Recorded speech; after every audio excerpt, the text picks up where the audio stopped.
Recording in progress. Janabalaba Girivarandari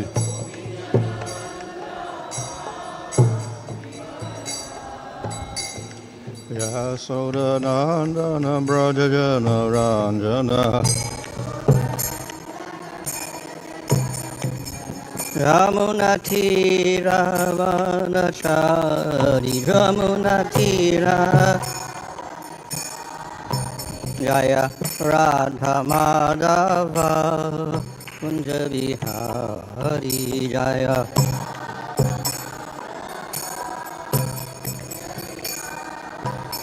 Hare Krishna Krishna Krishna Hare Hare Hare Rama Rama Rama Hare Hare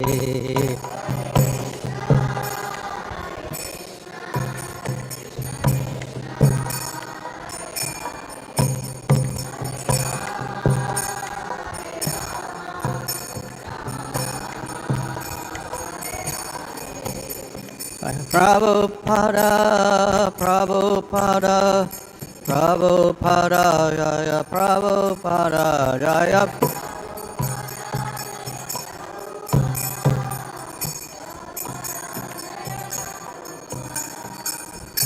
I am Srimad Bhagavatam Rajagacharya, Saraswati Videsi, Bhaktivedanta Samsara Prabhupada Ki Jai, Namacharya Haridas Thakur Ki Jai. Prem se kaho Sri Krishna Chaitanya Prabhu Nityananda Sri Advaita Gadadhar Shri Gaur Bhaktivinoda Ki Jai Shri Sri Radha Krishna Gopa Gopira Shama Kunda Radha Kada Giri Govardhan Ki Jai Shri Vrindavan Dham Ki Jai Navadap Dham Ki Jai Ganga Jamuna Tulsi Bhakti Devi Ki Jai Ananda Koti Vaishnava Vrinda Ki Jai Samavetta Bhakta Vrinda Ki Jai Go Premanandi. All glories to some of the bodies, all glories to some of the bodies, all glories to some of the bodies, all glories to Sri Guru and Sri Gurung, all glories to Srila Prabhupada. Jai. Om Namo Bhagavate Vasudevaya. Om Namo Bhagavate Vasudevaya. Om Namo Bhagavate Vasudevaya. Nama Om Vishnu Padaya Krishna Prasthaya Bhutale Srimate Bhaktivedanta Swami Nitinamane Namaste Saraswata Deve Gauravani Prachadane Nirvasesha Shunyavadi Pastacharya Tarane Sri Krishna Chaitanya Prabhu Nityananda Sri Advaita Gadadhar Shivasri Gaur Bhaktivinda Hare Krishna Krishna Krishna Hare Hare Hare Rama Rama Rama Hare Hare. Reading from Srimad Bhagavatam 1, chapter 8, verse 13. Vasanam Viksha Tattesham Ananya Vishaya Manam Sudarshanena Sasrena Swanam Raksham Vyadat Vibhu.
Vyasanam, great danger, Viksha, having observed, Tat, that, Tesham, there, Ananya, no other, Vishaya, means, Atmanam, thus inclined, Sudarshanena, by the wheel of Sri Krishna, Svastrena, by the weapon, Svanam, of his own devotees, or Raksham, protection, Vidat, did it, Vibhu, the Almighty. Translation, the Almighty, personality of Godhead Sri Krishna, having observed that a great danger was befalling his unalloyed devotees, who were fully surrendered souls, at once took up his Sudarshan disc to protect them. Purport: the Brahmastra, supreme weapon released by Asvatthama, was something similar to the nuclear weapon, but with more radiation and heat. This Brahmastra is the product of a more subtle science, being the product of a finer sound, a mantra recorded in the Vedas. Another advantage of this weapon is that it is not blind like the nuclear weapon, because it can be directed only to the target and nothing else. Asvatthama released the weapon just to finish all the male members of Pandu's family. Therefore, in one sense, it was more dangerous than the atomic bombs, because it could penetrate even the most protected place and would never miss the target. Knowing all this, Lord Sri Krishna at once took up his personal weapon to protect his devotees, who did not know anyone other than Krishna. In Bhagavad Gita, the Lord has clearly promised that his devotees are never to be vanquished, and he behaves accordingly to the quality or degree of the devotional service rendered by the devotees. Here the word Ananya Vishayatmanam is significant. The Pandavas were 10% dependent on the protection of the Lord, although they were all great warriors themselves. But the Lord neglects even the greatest warriors and also vanquishes them in no time. When the Lord saw that there was no time for the Pandavas to counteract the Brahmastra of Asvatthama, he took up his own weapon, even at the risk of breaking his own vow. Although the battle of Kurukshetra was almost finished, still, according to his vow, he should not have taken up his own weapon. But the emergency was more important than the vow. He is better known as Bhaktavatsala, or the lover of his devotee, and thus he preferred to continue as Bhaktavatsala than to be a worldly moralist who never breaks his solemn vow. So here it is described that Krishna protected his devotees. இங்கே கிருஷ்ணர் தன்னுடைய பக்தர்களை பாதுகாக்கிறார் என்று விளக்கப்பட்டுள்ளது. So the devotees here, the word is swanam. ஸ்வனாமா என்ற வார்த்தை பக்தர்களை குறிக்கிறது, which literally means persons who belong to him, இதன் பொருள் பகவானை சார்ந்த நபர்கள் or his own people. அல்லது பகவானுடைய நபர்கள். So that, of course, explains Krishna's relationship with his devotees. இது கிருஷ்ணர் தன்னுடைய பக்தர்களோடு கொண்டிருக்கும் உறவை விளக்குகிறது. He accepts them as his own family members, and thus he is obliged to protect them. கிருஷ்ணர் பக்தர்களை தன்னுடைய சொந்த குடும்ப அங்கத்தினராக கருதுகிறார், எனவே அவர்களை பாதுகாப்பதில் கடமைப்பட்டுள்ளார். They're also described here as Ananya Vishayatmanam, அனன்ய விஷய ஆத்மனாம் என்றும் இங்கே விளக்கப்பட்டுள்ளது, which indicates that the goal and focus of attention of all of these devotees was only Krishna. இந்த பக்தர்களின் இலக்கு மற்றும் கவனம் அனைத்தும் கிருஷ்ணர் மேல் மட்டுமே இருந்தது என்பதையும் இது குறிக்கிறது. They had no other object of love and worship. அன்பு செலுத்துவதற்கும் வழிபடுவதற்கும் வேறு எந்த ஒரு பொருளும் அவர்களுக்கு இல்லை. In other words, they were completely surrendered to Krishna. வேறு வார்த்தைகளில் கூற வேண்டுமென்றால் கிருஷ்ணரிடம் அவர்கள் பூரண சரணாகதி அடைந்துள்ளார்கள். So in Bhagavad Gita, Krishna explains, as people surrender to me, I respond accordingly. ஒரு நபரின் சரணாகதிக்கேற்ப நான் பதிலளிக்கிறேன் என்று பகவத்கீதையில் கிருஷ்ணர் விளக்குகிறார். So if one surrenders a little, Krishna protects a little. If one surrenders completely, Krishna completely protects. சிறிதளவு ஒருவர் சரணடைந்தார், சிறிதளவு கிருஷ்ணர் பாதுகாப்பு வழங்குகிறார். முழுமையாக ஒருவர் சரணடைந்தால் முழுமையாக கிருஷ்ணர் தன்னுடைய பாதுகாப்பை அவருக்கு வழங்குகிறார். So this is a general rule. இது ஒரு பொதுவான விதியாகும். And it's also natural. இது இயல்பான ஒரு செயலாகும். According to a devotion, then you respond with similar devotion. ஒருவர் செய்யும் பக்திக்கேற்ப அதே அளவிற்கு பதிலானது பக்தி மூலமாக பகவானிடமிருந்து வருகிறது. And this is also beneficial for the devotee. இது பக்தருக்கும் பயன் தரக்கூடிய வகையில் அமைகிறது. Because in this way, the devotee feels he must always surrender more and more. இவ்விதமாக இன்னும் அதிகமாக சரணடைய வேண்டும் என்று பக்தர் உணர்கிறார். So in this way, it is a very reasonable principle of the Lord. எனவே இது பகவானின் ஒரு நியாயமான கோட்பாடாகும். Of course, we will see exceptional cases also. ஆனால் இதில் விதிவிலக்கும் உண்டு. So, Krishna kills Putana and she ends up in the spiritual world. It was not according to her devotion. கிருஷ்ணர் பூத்தனை வதம் செய்தார், பூத்தனை ஆன்மீக லோகத்தை அடைந்தார். இது அவருடைய பக்திக்கேற்ப கிடைத்த பரிசு அல்ல. And we'll find other examples of that also. இதை போன்ற மற்ற உதாரணங்களும் உள்ளது. So this is a general principle, but Krishna also is not bound completely by his own principles. இது ஒரு பொதுவான கோட்பாடு, ஆனால் கோட்பாடுகளை கண்டிப்பாக கடைபிடித்தே ஆக வேண்டும் என்று எந்த வகையிலும் கிருஷ்ணரை வற்புறுத்த முடியாது. Sometimes he finds exceptional cases where he becomes inspired to show greater mercy than the person deserves. சில சமயம் விதிவிலக்காக செயல்படும் நபர்களையும் பகவான் காண்கிறார். எனவே அந்த நபருக்கு வழங்க தகுதி வாய்ந்த அன்பை விட அதிகமான அன்பை கிருஷ்ணர் வழங்குகிறார். So that is also one aspect of the Supreme Lord. இதுவும் பரமபுருஷ பகவானின் ஒரு அம்சமாகும். He can always do anything he wants. அவர் விருப்பம் போல் எப்பொழுதும் எப்படி வேண்டுமானாலும் செயல்படலாம். But even with these exceptional cases, if we analyze carefully, we will understand that he has a good reason for whatever he does. ஆனால் இந்த விதிவிலக்கான விஷயங்களையும் நாம் ஆராய்ந்து பார்த்தால் அவர் செய்யும் செயலுக்கு பின்னால் ஒரு நல்ல காரணம் இருப்பது நமக்கு புரியும். In the case of Putana, she at least dressed up like a gopi. பூதனை விஷயத்தில் அவர் ஒரு கோபியை போல் ஆடை அணிந்தார். And because of that, the Lord became merciful. இதன் காரணமாக பகவான் தன்னுடைய கருணையை அவருக்கு வழங்கினார். So, apart from those exceptional cases, the Lord also acts according to certain reasonable principles. அந்த விதிவிலக்கை தவிர பகவான் நியாயமான கோட்பாடுகள் படி எப்பொழுதும் செயல்படுவார். And understanding these principles, that the devotees perform their devotional service. இந்த கோட்பாடுகளை புரிந்து கொண்டு பக்தர்கள் தங்கள் பக்தி சேவையை செய்கிறார்கள். So, if the devotee wants the Lord's mercy, then he has to increase the intensity of his bhakti. பக்தருக்கு பகவானின் கருணை வேண்டுமென்றால் அவர் செய்யும் பக்தியின் தீவிரத்தை அதிகரிக்க வேண்டும். So this is a good inspiration for the devotee. இது பக்தருக்கு ஒரு உற்சாகம் அளிக்கும் செயலாக இருக்கும். Of course, we have another principle, and that is that whatever the devotee does, the Lord responds not exactly equally, but much more than expected. இன்னொரு கோட்பாடும் இருக்கிறது. பக்தர் எந்த செயல் செய்தாலும் அதற்கு சமமான வகையில் பகவான் பதிலளிப்பதில்லை, அதைவிட அதிகமாகத்தான் பகவான் பதிலளிக்கிறார். So in other words, the Lord is not a miser in distributing his mercy.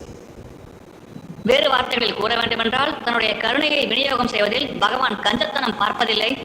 And if he can find any good quality in the devotee, then he is willing to give mercy. பக்தரிடம் ஏதேனும் நல்ல குணத்தை பகவான் கண்டறிந்தால் அவர் தன்னுடைய கருணையை வழங்க முன்வருகிறார். That mercy, of course, comes directly from the Supreme Lord. அந்த கருணை நேரடியாக பரமபுருஷ பகவானிடமிருந்து வருகிறது. When the Lord is not personally present, then the only way that mercy can manifest is through the devotees. பகவான் நேரடியாக இல்லாத சமயத்தில் இந்த கருணை வெளிப்படக்கூடிய ஒரே வழிமுறை பக்தர்கள் மூலமாகத்தான். And the devotees also operate in a similar way. பக்தர்களும் அதே போன்ற வழிமுறையை கடைபிடித்து செயல்படுகிறார்கள். But again, they may also show exceptional mercy. அதே சமயத்தில் பக்தர்களும் விதிவிலக்கான கருணையையும் வெளிப்படுத்தலாம். as in the case of Jad Bharat giving mercy to King Rahugana. உதாரணத்துக்கு ஜடபரதர் ரகுகுண மன்னருக்கு கருணை வழங்கினார்.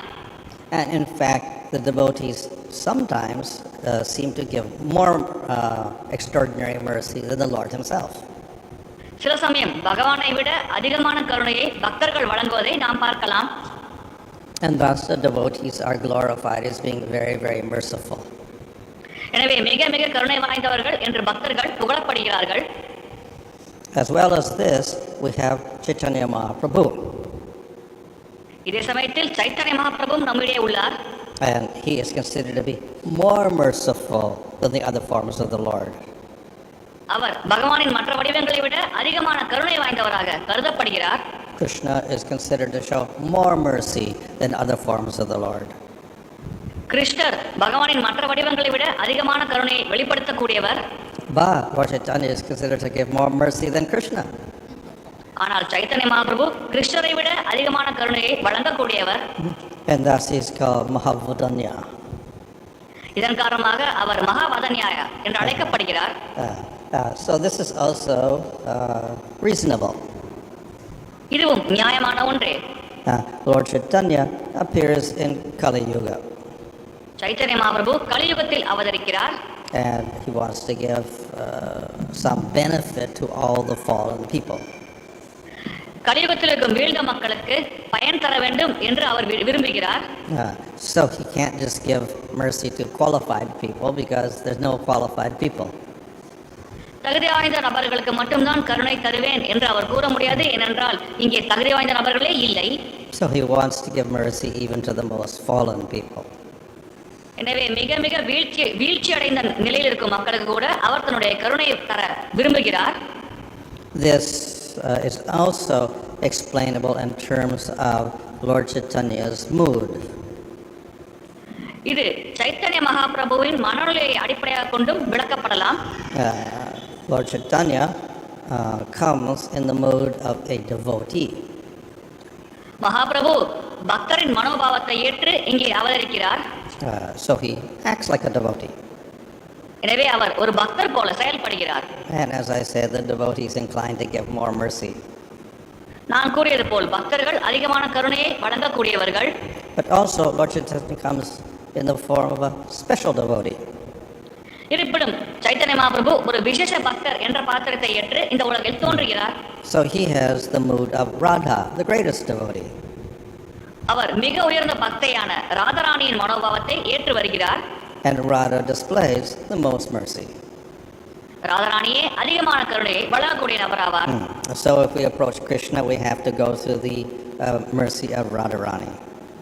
கிருஷ்ணரை நாம் அணுக வேண்டும் என்றால் ராதாராணியின் கருணையின் மூலமாகத்தான் நாம் அணுக முடியும். So Lord Chaitanya is special. எனவே Chaitanya Mahaprabhu விசேஷமானவர். Because he has all the mercy of Krishna, but also all the mercy of Radha.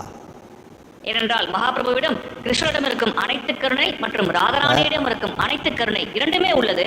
So therefore most merciful of all. எனவே அவர் பகவானின் அனைத்து வடிவங்களிலும் மிக மிக கருணை வாய்ந்தவர். So this is very beneficial for the people of Kali Yuga. இது கலியுக மக்களுக்கு அதிகமான பலன் தரக்கூடிய விஷயமாக அமைகிறது. And he shows that mercy by revealing Nam Sankirtan. நாம சங்கீர்த்தனத்தை வெளிப்படுத்துவதன் மூலமாக அவர் தன்னுடைய கருணையை வழங்குகிறார். So Nam Sankirtan becomes the means by which he distributes that mercy to everyone. அவருடைய கருணையை நாம சங்கீர்த்தனம் என்ற வழிமுறை மூலமாக அனைவருக்கும் வழங்குகிறார். So Nam Sankirtan does not need the qualifications that you need for other devotional processes. மற்ற பக்தி வழிமுறைகளுக்கு தேவைப்படும் எந்த விதமான தகுதியும் நாம சங்கீர்த்தனம் செய்வதற்கு தேவையில்லை. Deity worship requires diksha. விக்கிரக வழிபாடு செய்ய வேண்டும் என்றால் அதற்கு ஒரு தீட்சை பெற்றிருக்க வேண்டும். Chanting the name of the Lord does not require diksha. பகவானின் நாமத்தை ஜெபிப்பதற்கு தீட்சை தேவையில்லை. Lord Chaitanya went all over telling everybody chant the holy name. He didn't say take diksha, he just said chant the name. Mahaprabhu அனைத்து இடங்களுக்கும் சென்று பகவானின் புனித நாமத்தை வழங்கினார். தீட்சை எடுத்துக் கொள்ளுங்கள் என்று மகாபிரபு கூறவில்லை, மாறாக பகவானின் நாமத்தை ஜெபியுங்கள் என்றே கூறினார். So in this way the name becomes available to everybody. இவ்விதமாக அனைவருக்கும் கிடைக்கும் வண்ணம் நாமமானது இருக்கிறது. Of course, we say, don't preach to the faithless. நம்பிக்கையற்றவர்களுக்கு பிரச்சாரம் செய்யாதீர்கள் என்றும் நாம் கூறுகிறோம். So this becomes a sort of limitation. எனவே இது ஒரு வகையாக நம்மை ஒரு எல்லைக்குட்பட்டு செயல்பட வைக்கிறது. But at the same time, this does not restrict one from broadcasting the holy name to everybody. அதே சமயத்தில் அனைவருக்கும் பகவானின் புனித நாமத்தை பிரச்சாரம் செய்வதை இது எந்த வகையிலும் தடுக்கவில்லை. So we're free to broadcast the name of Krishna to all people, but if we want to give teachings, then we look for faith. எனவே அனைத்து மக்களுக்கும் பகவானின் புனித நாமத்தை நாம் வழங்கலாம், அதில் எந்த தடையும் இல்லை. ஆனால் நாம் பிரச்சாரம் செய்ய வேண்டும் என்று ஆசைப்பட்டால் அவர்களுக்கு நம்பிக்கை இருக்கிறதா என்பதை நாம் கவனிக்க வேண்டும். So in this way, Chaitanya Mahaprabhu established a very liberal process which is available for everyone. இவ்விதமாக ஒரு தாராளமான வழிமுறையை மகாபிரபு ஸ்தாபித்தார். இது அனைவருக்கும் கிடைக்கும் வண்ணம் இருக்கிறது. When a person becomes more serious, then he also must get knowledge. ஒரு நபர் இன்னும் தீவிரமாக பக்தியில் செயல்படும் பொழுது அவருக்கு ஞானம் கிடைத்தாக வேண்டும். So in other words, in order to get prema through chanting the holy name, we do need some knowledge. வேறு வார்த்தைகளில் கூற வேண்டுமென்றால் பகவானின் புனித நாமத்தை ஜபித்து பிரேமை நிலையை அடைய வேண்டுமென்றால் நமக்கு ஓரளவிற்கு ஞானமும் தேவை. So we may not need diksha, but we need shiksha. எனவே நமக்கு தீட்சை அவசியமானதாக இருக்காது, ஆனால் கண்டிப்பாக சீக்ஷை அவசியமானதாக இருக்கும். And that shiksha means we get knowledge of scripture. அந்த சீக்ஷை என்றால் நாம் சாஸ்திர ஞானத்தை பெறுவது. And for that reason, though Nam Sankirtan is our main process, we spend a considerable amount of time reading Bhagavad Gita and Srimad Bhagavatam.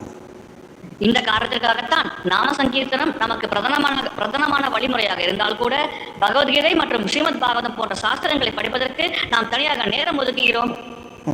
So along with chanting, we have this knowledge, and this way we can get to that final goal of prema. நாம ஜபத்தோடு நமக்கு இந்த சாஸ்திர ஞானம் இருக்கும் பொழுது நம்முடைய இறுதி இலக்கான பிரேமையை நம்மால் அடைய முடியும். So the devotee is very, very merciful, like Chaitanya Mahaprabhu. Chaitanya Mahaprabhu போலவே பக்தரும் மிக மிக கருணை வாய்ந்தவர். So all the devotees of Lord Chaitanya were ordered by Lord Chaitanya to go out and broadcast Nam Sankirtan everywhere. தன்னுடைய பக்தர்கள் அனைவரும் வெளியே சென்று நாம சங்கீர்த்தனத்தை பிரச்சாரம் செய்ய வேண்டும் என்று மகாபிரபு தன்னுடைய பக்தர்களுக்கு கட்டளையிட்டுள்ளார். And thus, through Lord Chaitanya's movement, even Jagai and Madai got delivered. எனவே மகாபிரபுவின் இயக்கத்தின் மூலமாக ஜகாய் மடாய் போன்ற நபர்கள் கூட விடுவிக்கப்பட்டார்கள். So they were considered to be the most sinful and most offensive. அவர்கள்தான் மிக மிக அதிகமாக பாவம் செய்த பாவிகள், மிக மிக அதிகமாக அபராதம் செய்த நபர்களாக கருதப்படுகிறார்கள்.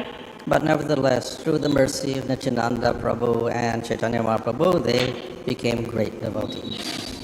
இருப்பினும் சைத்தன்ய மகாபிரபு மற்றும் நித்யானந்த பிரபுவின் கருணை மூலமாக அவர்கள் மிகப்பெரிய பக்தர்களாக மாறினார்கள். In this way, Lord Chaitanya illustrated how even the most fallen people of Kali Yuga get delivered. இவ்விதமாக கலியுகத்தில் மிக வீழ்ந்த ஆத்மாக்கள் கூட எப்படி விடுவிக்கப்படுவார்கள் என்பதை மகாபிரபு நமக்கு எடுத்துரைக்கிறார். And he ordered his followers to go out and spread the name everywhere. தன்னை பின்பற்றுபவர்களை வெளியே சென்று பகவானின் புனித நாமத்தை அனைத்து இடங்களுக்கும் பிரச்சாரம் செய்யுங்கள் என்று அவர் கூறினார்.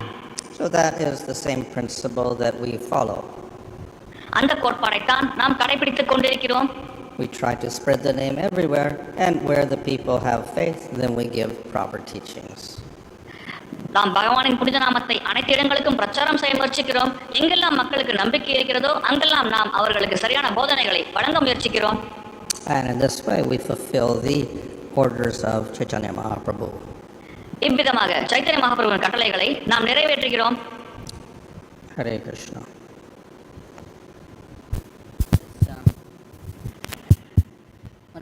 In this verse, the Swanam is used, so means his own devotee. I think in 10th canto of Srimad Bhagavatam, this word also used normally for this Bradavasi, Swanam.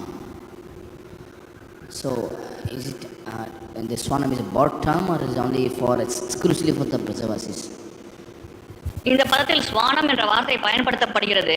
Bhagavatam 10வது கதத்தில் இந்த இதே வார்த்தை பிரஜவாசிகளை குறிக்க பயன்படுகிறது. எனவே இந்த ஸ்வானம் என்ற வார்த்தைகள் பல அர்த்தங்களை கொண்டுள்ளது அல்லது குறிப்பாக பிரஜவாசிகளை மட்டும் குறிப்பதற்கு இந்த வார்த்தை பயன்படுத்தப்படுகிறதா? In a very specific way, Krishna uses the term to indicate the people of Vrindavan.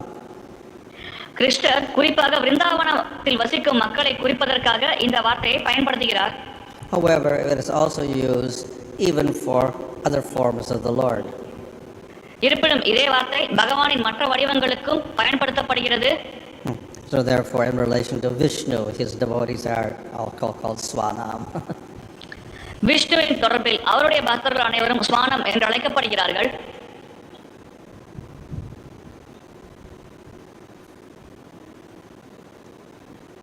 Thank you, Maharaj. If I understood right, Maharaj said that to advance to the level of prema, one requires knowledge. At the same time, we see Maharaj in the verse Yasya Deve Parabhakti Rita Devi Tataguru, that just by pleasing the spiritual master, all the imports of Vedic knowledge is revealed to him, which means that it is not, if I understood right, it is not necessary he has to go through all the scriptures. Just by pleasing the spiritual master, all this comes to him. So that's also a knowledge, Maharaj. So how to appreciate that? பிரேமையை முழுமையாக உணர்வதற்கு ஒருவர் சாஸ்திர ஞானத்தை பெற வேண்டும் என்று குறிப்பிடப்பட்டுள்ளது. அதே சமயத்தில் ஆன்மீக குருவை ஒருவர் திருப்தி செய்து விட்டாலே போதும், அவர் தனிப்பட்ட முயற்சி எதுவும் செய்யாமலேயே அனைத்து சாஸ்திர ஞானத்தையும் பெறுவார் என்று குறிப்பிடப்படுகிறது. இதை நாம் எப்படி புரிந்து கொள்வது? That verse actually is referring to a Shiksha Guru. அந்த பதத்தில் உண்மையாக சீக்ஷா குருவை பற்றி குறிப்பிடப்படுகிறது. And you go to the Shiksha Guru to get mercy. நாம் சீக்ஷா குருவை கருணை பெறுவதற்காக அணுகிறோம். But what is his mercy? ஆனால் அவரின் கருணை என்ன? To give teachings of scripture. சாஸ்திரத்தில் இருக்கும் போதனைகளை வழங்குவது. So through that guru you get the scripture, and then through devotion to him you can actually get the actual meaning of the scripture. அந்த குரு மூலமாக நமக்கு சாஸ்திரம் கிடைக்கிறது. அந்த குருவின் போதனைகளை நாம் பின்பற்றினால் நமக்கு சாஸ்திரத்தின் உண்மையான அர்த்தமானது கிடைக்கிறது. We should not think simply accepting guru means suddenly you know all the meanings of the Vedas and the Puranas, etc. குருவை ஏற்றாலே போதும் நமக்கு அனைத்து வேதங்கள் புராணங்களின் அர்த்தம் தானாக வெளிப்பட்டுவிடும் என்று நாம் புரிந்து கொள்ளக்கூடாது. By the mercy of guru he will teach those things and you will get the proper meaning to it. குருவின் கருணை காரணமாக அவர் அந்த விஷயங்களை நமக்கு கற்பிப்பார். அதன் மூலமாக அந்த விஷயங்களின் உண்மையான அர்த்தத்தை நாம் புரிந்து கொள்ளலாம். Online. Hare Krishna Prabhu, this is Government Elders. We have about 100 devotees have joined online. There is one question from Krishna Kumar Tamil Selvan. Sri Krishna took up the Sudarshan disc to protect his pure devotees. So can we understand that in Kali Yuga, always Sri Krishna will be ready with Sudarshan disc to protect his pure devotees from dangers of Kali Yuga? கிருஷ்ணர் தன்னுடைய தூய பக்தர்களை பாதுகாக்க சுதர்சன சக்கரத்தை கையில் எடுத்தார். எனவே கலியுகத்தில் பகவானின் தூய பக்தர்களை பாதுகாக்க எப்பொழுதும் பகவான் சுதர்சன சக்கரத்தை கையில் வைத்துக் கொண்டு தயாராக இருப்பார் என்று நாம் புரிந்து கொள்ளலாமா? Maharaj is saying that should we understand that for all those pure devotees who are doing their services here, Krishna is ever ready to protect all of them with his Sudarshana Chakra. Oh, yeah. So this is a general principle. The Lord protects the devotee. He makes that statement also in the Bhagavad Gita. பகவான் தன்னுடைய பக்தர்களை பாதுகாக்கிறார் என்பது பொதுவான கோட்பாடு. இதே வாக்கியத்தை பகவத்கீதையிலும் கிருஷ்ணர் குறிப்பிடுகிறார். In fact, it is not just applied to those practicing pure bhakti, even those practicing mixed bhakti. இது தூய பக்தி கடைபிடிப்பவர்களுக்கு மட்டுமல்ல, கலப்பட பக்தி கடைபிடிப்பவர்களுக்கும் பொருந்தும். And thus the Lord saved Gajendra. இதன் காரணமாகவே பகவான் கஜேந்திரரை விடுவித்தார். He was not doing pure bhakti. கஜேந்திரர் தூய பக்தி செய்யவில்லை. He was praying to the Lord to get free from the crocodile. முதலையிடமிருந்து தப்பிக்க வேண்டும் என்று அவர் பகவானிடம் பிரார்த்தனை செய்தார். And the Lord fulfilled that desire. அந்த ஆசையை பகவான் நிறைவேற்றினார். So of course that is a direct intervention of the Supreme Lord. இது பரமபுருஷ பகவானின் நேரடி குறுக்கீடாகும். often the Lord may not appear directly. பகவான் நேரடியாக அடிக்கடி தோன்ற மாட்டார். When he comes as avatar, of course, everyone has that protection available. When the avatar is not present, then we cannot see the direct intervention of the Lord. அவதாரங்கள் இந்த உலகத்தில் அவதரிக்கும் பொழுது அனைவரும் நேரடியாக பாதுகாக்கப்படுவதை உணரலாம். ஆனால் அவதாரங்கள் இந்த உலகத்தில் அவதரிக்காத பொழுது பகவானின் நேரடி குறுக்கீடை நம்மால் பார்க்க முடியாது. Additionally, it's very difficult for us to understand how the Lord is giving that protection. பகவான் எப்படி அந்த பாதுகாப்பை வழங்குகிறார் என்பதை புரிந்து கொள்வதும் நம்மை பொறுத்தவரை மிக மிக கடினமாகும். Sometimes, even for the great devotees, it is difficult to understand how the protection is manifested. சில சமயம் இந்த பாதுகாப்பானது எப்படி வெளிப்படுகிறது என்பதை புரிந்து கொள்வது மிக சிறந்த பக்தர்களுக்கு கூட கடினமான செயலாகும். And thus, Bhishma also says, we do not understand how the Lord is acting. எனவே தான் பீஷ்மதேவர் கூட குறிப்பிடுகிறார், பகவான் எப்படி செயல்படுகிறார் என்பதை நம்மால் புரிந்து கொள்ள முடியாது. Why did the Pandavas have to suffer so long? ஏன் இந்த பாண்டவர்கள் இவ்வளவு துயரத்தை எதிர்கொள்ள வேண்டியிருந்தது? He could have immediately protected them. உடனடியாக பகவான் அவர்களை காப்பாற்றி இருக்கலாமே. But for many years, nothing happened. ஆனால் பல ஆண்டுகளுக்கு எதுவுமே நடக்கவில்லையே. So, sometimes it's difficult for jivas to understand the intentions of the Lord. சில சமயம் பகவானின் நோக்கங்களை புரிந்து கொள்வது ஜீவாத்மாக்களுக்கு கடினமான ஒரு செயலாகிறது. But the Lord has a particular plan, and He has this particular way of showing that protection. ஆனால் பகவானுக்கு என்று ஒரு தனிப்பட்ட திட்டம் இருக்கிறது. அந்த பாதுகாப்பை ஒரு குறிப்பிட்ட வழிமுறையில் அவர் வெளிப்படுத்துகிறார். And we simply have to accept that. அதை நாம் ஏற்க வேண்டும், அவ்வளவுதான். Hare Krishna Maharaj, there is one more question from His Grace Radha Kesha Prabhu. How do we realize that we got the mercy from the Lord when we are unable to focus on our regular chanting, and also when we feel we lack some qualities as devotees? So when we are in such a difficult situation in our day-to-day life, how can we understand that we are getting the Lord's mercy? And also for initiated devotees, are there any additional benefits while they are chanting? பகவானின் கருணை நமக்கு கிடைக்கிறது என்பதை நாம் எப்படி உணர்வது? நம்மால் நம்முடைய தினசரி சாதன பக்தியை கூட சரியாக கவனத்தோடு செய்ய முடியவில்லையே. நம்மிடம் சில பண்புகள் இல்லாமல் இருக்கிறது. நாம் தினசரி வாழ்க்கையில் கூட சில கடினமான சூழ்நிலைகளை எதிர்கொள்கிறோமே. இந்த சூழ்நிலையில் எப்படி பகவானின் கருணை நமக்கு இருக்கிறது என்பதை புரிந்து கொள்ள முடியும்? அதே சமயத்தில் தீட்சை பெற்ற நபர்கள் நாமஜபம் செய்வதால் ஏதேனும் கூடுதல் நன்மை அடைவார்களா? The first qualification is faith. முதல் தகுதி நம்பிக்கையாகும். So when we read the scriptures and say, we read that the Lord is very merciful and affectionate to the devotee and He protects him, then the devotee with faith will accept that statement. சாஸ்திரங்களை படித்து பகவான் கருணை வாய்ந்தவர், அவர் தன்னுடைய பக்தர்களை பாதுகாப்பார் என்று நாம் கூறும் பொழுது அந்த பக்தர் நம்பிக்கை இருக்கும் காரணத்தினால் அதை முழு மனதோடு ஏற்பார். Some devotees will have weak faith, some will have strong faith. அந்த நம்பிக்கை சில பக்தர்களிடம் பலவீனமானதாக இருக்கும், சில பக்தர்களிடம் பலமாக இருக்கும். So the one with the weak faith, when he meets some obstacle, then he will say, well, the Lord's not doing anything. Maybe I shouldn't do this practice. Do something else. பலவீனமான பக்தி இருக்கும் நபர் ஏதேனும் தடைகளை சந்திக்கும் பொழுது பகவான் ஏன் செயல்படாமல் இருக்கிறார், அவர் செயல்பட்டால் தான் நான் இப்பொழுது செயல்பட முடியும் என்று பகவானிடம் குறை கூறுவார். The one who has stronger faith will tolerate all of his situations in this world. அதிகமான நம்பிக்கை இருக்கும் நபர் இந்த சூழ்நிலைகளை பொறுத்துக் கொள்வார். And thus Lord Chaitanya says, one should be more tolerant than a tree. இதன் காரணமாகவே மரத்தை போல் ஒருவர் பணிவாக இருக்க வேண்டும் என்று சைத்தன்ய மகாபிரபு குறிப்பிடுகிறார். And one of the qualifications for a devotee practicing bhakti is he is not overcome by his material circumstances. பக்தி பயிற்சி செய்யும் பக்தரின் ஒரு குணம் என்னவென்றால் பௌதிக சூழ்நிலைகளால் அவர் பாதிப்படைவதில்லை. So whatever happens, he continues the process of bhakti.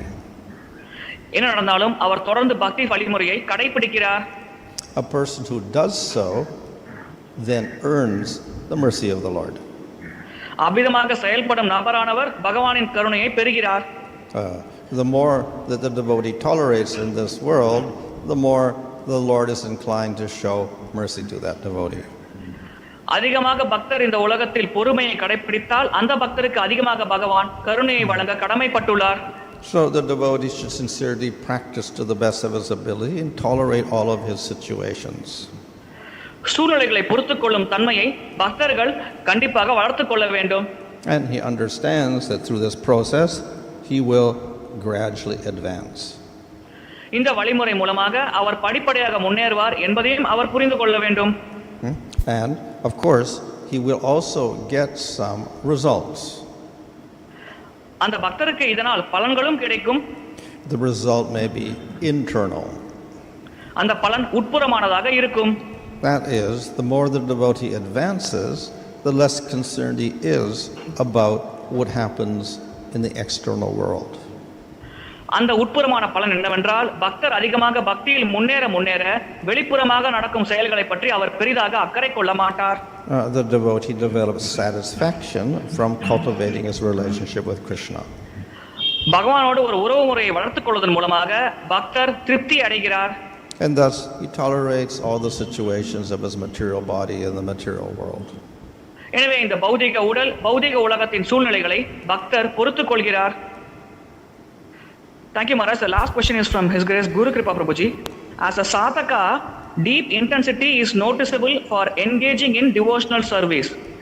At that time, propensities due to 3 modes are also being exhibited. How do we understand this? ஒரு சாதகராக பக்தி சேவையில் ஈடுபடுவதற்கு அதிகமான தீவிரத்தன்மை வெளிப்படுத்தப்படுகிறது. அதே சமயத்தில் இந்த முக்குணங்களின் கலவையினால் ஏற்படும் தன்மைகளும் வெளிப்படுத்தப்படுகிறது. இதை நாம் எப்படி புரிந்து கொள்வது? Was that 3 modes? Yeah. Maharaj, while engaging in devotional service, deep intensity for devotional service is exhibited from the sadhaka. Also at the same time, the influence, he is also acting under the influence of 3 modes, and certain propensities are exhibited due to the influence of 3 modes. Simultaneously, these 2 are exhibited. So how can we understand this? Bhakti itself is an emanation from the Swarup Shakti of Krishna, so it's never contaminated. பக்தி பகவானின் ஸ்வரூப சக்தியிலிருந்து வெளிப்படுகிறது. எனவே அது எப்பொழுதும் களங்கம் அடைவதில்லை. Similarly, the name is coming from the Swarup Shakti of Krishna, never contaminated by anything in this world. அதேபோல் பகவானின் நாமமும் பகவானின் ஸ்வரூப சக்தியிலிருந்து வெளிப்படுகிறது. எனவே அது பௌதிக உலகத்தில் இருக்கும் எதனாலும் களங்கம் அடையாது. Krishna himself comes into the material world, never contaminated.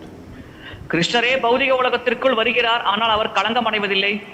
However, if a demon sees Krishna, he sees something else, doesn't see Krishna. இருப்பினும் ஒரு அசுரன் கிருஷ்ணரை பார்க்கும் பொழுது அவர் கிருஷ்ணரை காண மாட்டார், வேறு ஏதோ ஒன்றை காண்பார். If a demon hears the name, he doesn't hear the real name. எனவே பகவானின் நாமத்தை கூறும் பொழுது அசுரன் அந்த நாமத்தை கேட்க மாட்டார். So, a devotee also, if he has lots of coverings, lots of anarthas, then the name is very covered up also. Krishna is covered up, bhakti is covered up. ஒரு பக்தராக இருந்தால் கூட அவரிடம் அதிகமான அபராதங்கள் அதிகமான திரைகள் அவருடைய உண்மையான சுரூபத்தை மறைத்துக் கொண்டிருந்தால் அவருக்கு பகவானின் நாமம் பகவானின் பண்புகள் வெளிப்படாது. It's like the sun. அது சூரியனை போன்றது. If we have clouds in the sky and then the sun is shining, but we don't see the full power of the sun. வானத்தில் மேகமூட்டமாக இருக்கும் பொழுது சூரிய ஒளி பிரகாசமாக இருந்தால் கூட அந்த ஒளியை நம்மால் காண முடியாது. But if the sun is there, at least we get light. ஆனால் சூரியன் இருக்கும் காரணத்தினால் குறைந்தபட்சம் நமக்கு ஒளியாவது கிடைக்கும். However, if you go up in an airplane, then you're beyond the clouds, then sunlight is shining brightly as ever. இருப்பினும் நாம் வான ஊர்தியில் மேகங்களை தாண்டி உயரமாக பறக்கும் பொழுது சூரிய ஒளி பிரகாசமாக இருப்பதை நம்மால் பார்க்க முடியும். So therefore, the bhakti we could say is contaminated. We call it Rajagun Bhakti, Tamagun Bhakti, Sattvagun Bhakti, etc. It's got nothing to do with the bhakti. It's actually the jiva who's got the coverings. எனவே பக்தி ரஜோகுண பக்தி தமோகுண பக்தி என்ற கலப்படமாக அடையும் பொழுது உண்மையில் அது பக்தியை எந்த வகையிலும் பாதிக்காது. உண்மையில் அந்த பக்தி பயிற்சியும் ஜீவாத்மா தான் பாதிப்பிற்கு உட்படுத்தப்படுகிறார். So the power of bhakti, the power of the name is there, but it is say limited by those coverings. வேதங்களின் சக்தி பக்தியின் சக்தி எப்பொழுதும் இருக்கிறது. ஆனால் இது போன்ற திரைகள் ஒரு நபரிடம் இருக்கும் பொழுது அந்த சக்தியானது ஒரு எல்லைக்குட்பட்டே அந்த நபருக்கு வெளிப்படுத்தப்படுகிறது. So the gunas are there with the jiva with his subtle and gross bodies. இந்த ஜீவாத்மா ஸ்தூல மற்றும் சூட்சம உடலோடு சேர்த்து குணங்களையும் கொண்டிருக்கிறது. The more the gunas are operating, then the more the bhakti will appear to be covered. குணங்கள் அதிகமாக செயல்படப்பட அதிகமாக பக்தியானது மறைக்கப்படும். Of course, by continual practice of bhakti, then these coverings can also be destroyed. பக்தியை தொடர்ந்து பயிற்சி செய்வதன் மூலமாக இந்த திரைகளும் அழிக்கப்படலாம். You mentioned that even in the case of pure devotees, it is difficult for them to understand the Lord's plan of protection. On the other hand, if we look at the last verse of Shishtashtaka, the pure devotees are not not keen about protection or not protection. It is just up to the Lord, whatever He wants to do. So how to understand that, Maharaj? பகவான் பாதுகாக்கும் திட்டத்தை புரிந்து கொள்வது தூய பக்தர்களுக்கு கூட கடினம் என்று நீங்கள் கூறினீர்கள். அதே சமயத்தில் சீஷாஷ்டகம் கடைசி பதத்தில் தூய பக்தர்கள் பாதுகாப்பை பற்றி பெரிதாக பொருட்படுத்த மாட்டார்கள் என்று குறிப்பிடப்பட்டுள்ளது. இதை நாம் எப்படி புரிந்து கொள்வது? So even for pure devotees of the Lord, they are put into all sorts of circumstances. தூய பக்தர்கள் கூட பலவிதமான சூழ்நிலைகளை எதிர்கொள்ள வேண்டியிருக்கிறது. And then people wonder why the Pandavas are banished to the forest, why they're persecuted so much, why the Lord doesn't protect this great devotee. மக்கள் சிந்திப்பார்கள், ஏன் பாண்டவர்கள் வனவாசம் செல்ல வேண்டியது, ஏன் அவர்கள் இத்தனை துன்பகரமான சூழ்நிலையை எதிர்கொள்ள வேண்டியது, ஏன் பகவான் தன்னுடைய பக்தர்களை பாதுகாக்கவில்லை என்றவாறு சிந்திப்பார்கள். Of course, we see those devotees, the Pandavas themselves, don't mind. ஆனால் நாம் பார்க்கலாம், அந்த பக்தர்களாகிய பாண்டவர்களே இதை பெரிதாக எடுத்துக்கொள்ளவில்லை. In fact, they find that an opportunity to remember the Lord and surrender to the Lord more. இது பகவானை ஸ்மரணம் செய்து அதிகமாக சரணடைவதற்கு ஒரு வாய்ப்பாக அவர்கள் பார்த்தார்கள். But others from the outside may wonder about that. ஆனால் வெளியிலிருந்து பார்க்கும் நபர்களுக்கு இது புரியாது, இதை தவறாக புரிந்து கொள்வார்கள். So this of course is a display of the Lord's power. இது பகவானின் சக்தியை வெளிப்படுத்துகிறது. In order to perform pastimes, he may do things which look bewildering. லீலை காரணமாக அவர் சில செயல்கள் செய்வார், அது நம்மை குழப்பத்தில் ஆழ்த்தும். But after the events are finished, then all the devotees understand the real purpose of the Lord. இந்த சம்பவங்கள் நிகழ்ந்து முடிந்த பிறகு அனைவரும் இந்த சம்பவத்திற்கு பின்னால் இருக்கும் உண்மையான நோக்கத்தை புரிந்து கொள்வார்கள். And then they appreciate the intelligence and qualities of the Lord even more. அதன் பிறகு பகவானின் புத்தி கூர்மை மற்றும் பண்புகளை அந்த பக்தர்கள் அதிகமாக பாராட்டுவார்கள். One last question, Maharaj. It's from YouTube, Vasanti Mataji.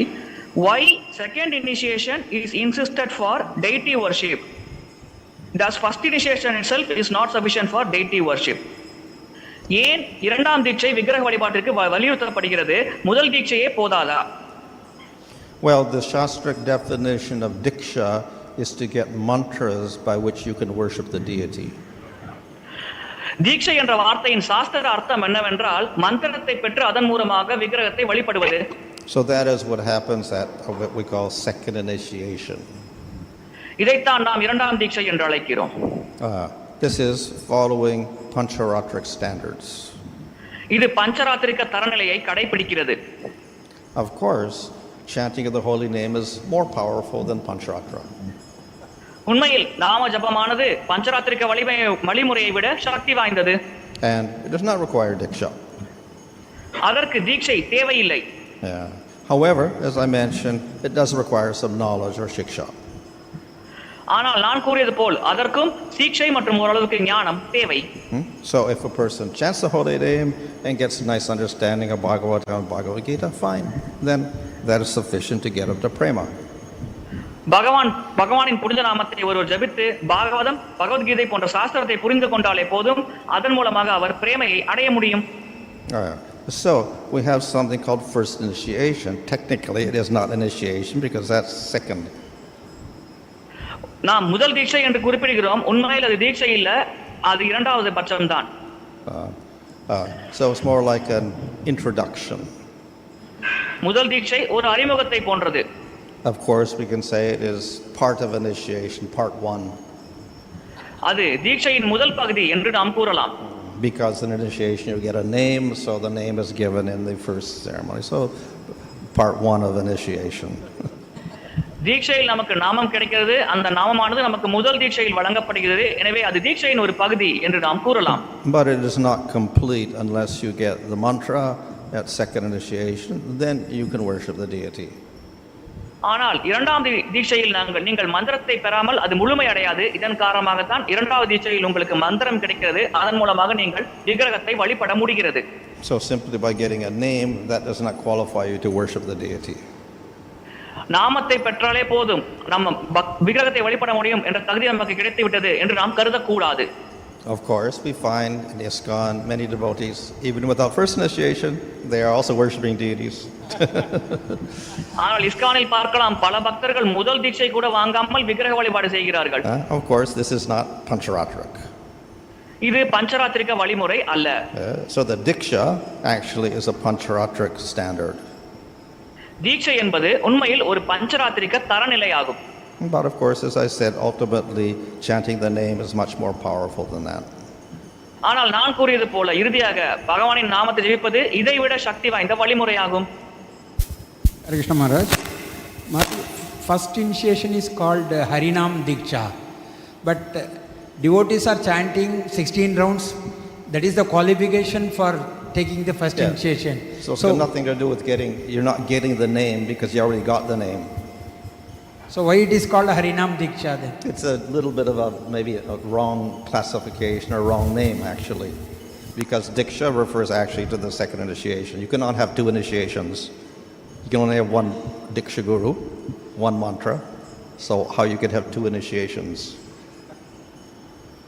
முதல் தீட்சையில் ஹரிநாம் தீட்சை என்று அழைக்கப்படுகிறதே, இதை எப்படி புரிந்து கொள்வது என்பது பக்தரின் கேள்வி. உண்மையில் அது தீட்சையே அல்ல. தீட்சை என்றால் உங்களுக்கு மந்திரம் கிடைக்க வேண்டும், நாமம் கிடைக்க வேண்டும், விக்கிரக வழிபாடு செய்ய வேண்டும். அது இரண்டாவது தீட்சையில் தான் நடக்கிறது. எனவே இந்த முதல் தீட்சை என்பது ஒரு தவறான நாமம் என்று குறிப்பிடுகிறார்.